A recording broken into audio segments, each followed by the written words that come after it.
Welcome. Today I'm making a piece that's a little twist on my Insignia box, which you may have seen on an earlier video. This is more of a showcase or a shadow box. It consists of a walnut base, and I'm showing it to you here on my Aspire software. It'll cut out along this line, and it's designed to hold name tags, ribbons, shoulder boards, collar insignia, that sort of thing. And it'll have a lid on it, which I'll show you here in my Design CAD software. It's a simple frame and panel lid that will have glass in it.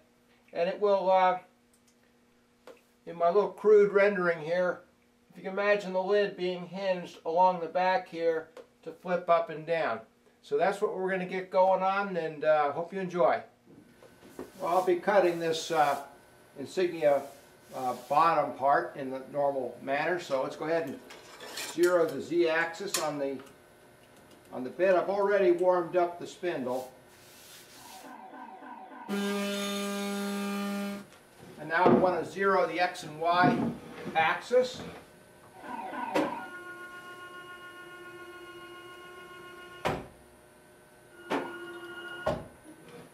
And now I'm going to change the 0 point to the corner of the work, which is X equals 9, Y equals 2.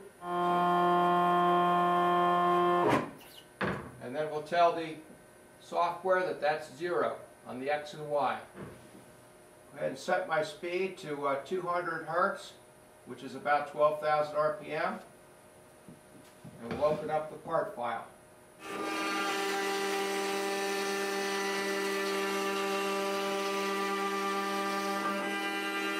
So I went through the rest of the cutout with the ShopBot, and I didn't show all that because you can really see a lot of that in all my other videos of using the machine.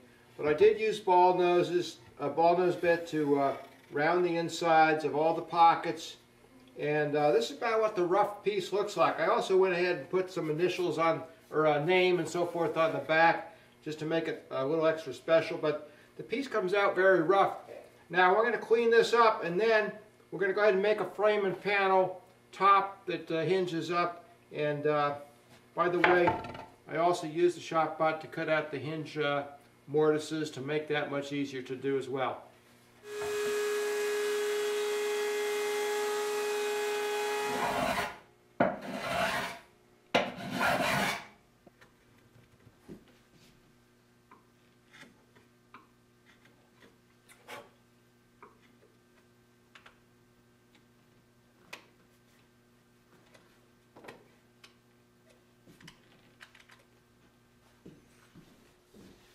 Now I'm making the lid, and I'll start that process by sizing up some pieces of walnut to become the frame.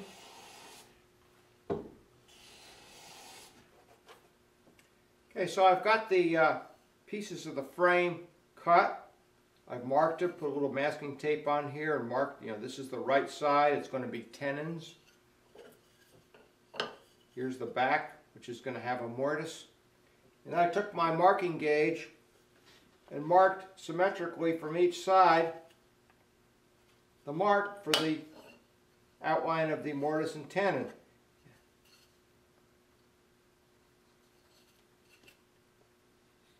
Now all I have to do is use my tenoning jig to set up and cut to split those lines, and I should have a perfect fitting open mortise and tenon.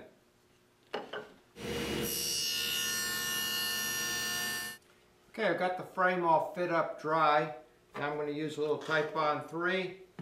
I'm using my saw table as a flat surface for this glue up because I want this to be perfectly flat.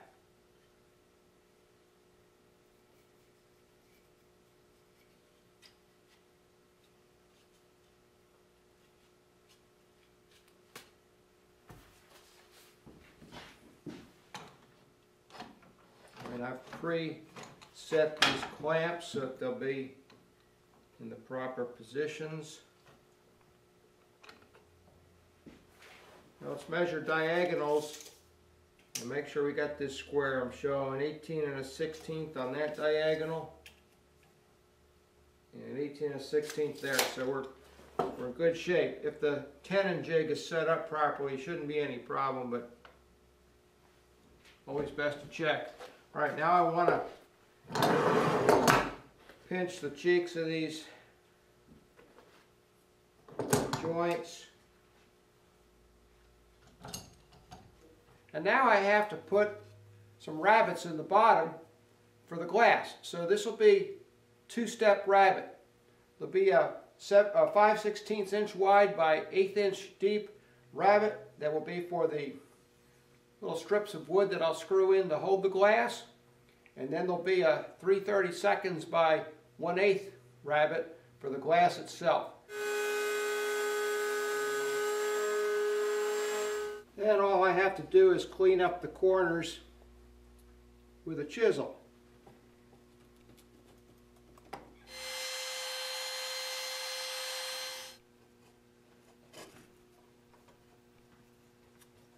There we go, beautiful fit.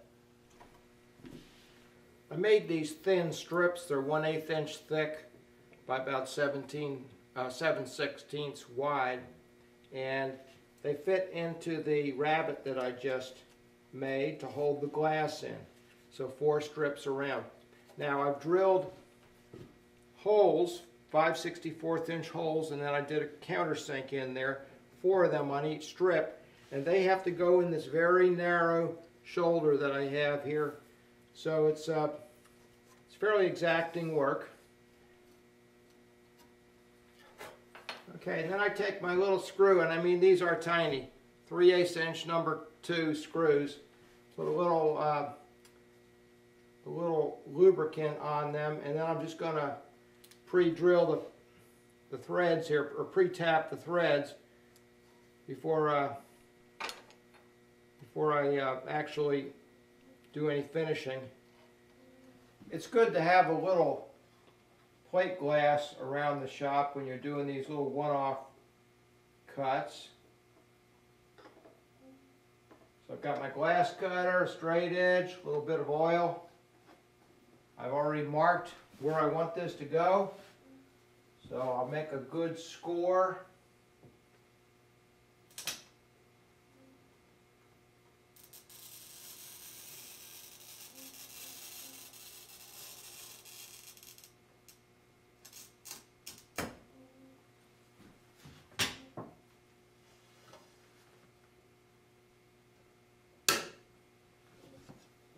And just cut it off.